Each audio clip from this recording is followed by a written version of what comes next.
Kama haya matatu hayatafanywa kazi, kama kamati ya uendeshaji ya ligi haitavunjwa na hawatajiuzuru, kama afisa mtendaji mkuu wa bodi hatajiuzuru, kama katibu mkuu wa TFF hatajiuzuru, klabu yetu ya Young Africans msimamo wake ni huu: hatutashiriki mechi namba 184, hatutacheza mechi zilizobaki za ligi msimu huu, 2 zilizobaki.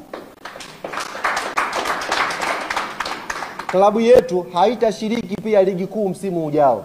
Yaani sio kwamba ni hapa. Hatutacheza mechi namba 184, hatutacheza viporo viwili vya ligi vilivyobaki, hizo mechi 2 za ligi, na hatutashiriki rasmi ligi kuu msimu ujao. Taratibu nyingine zote zinaendelea kwa kamati tendaji. Tutakwenda wapi, tutafanya nini, tunajua cha kufanya. Na nitumie fursa hii kuwaambia wote ambao mnafikiri kwamba tunafanya mzaha, ndugu zangu, kwenye hili we are more than serious.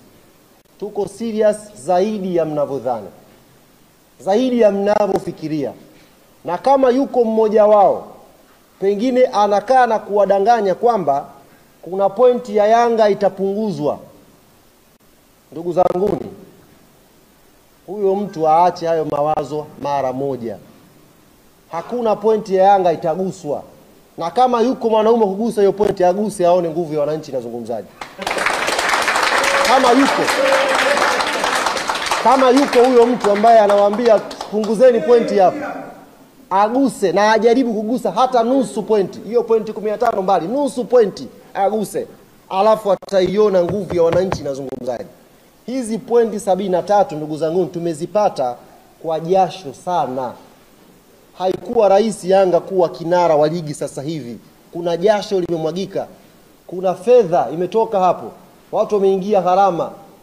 Watu wamepata shida, wameacha familia zao kusafiri umbali mrefu kuisupport hii timu.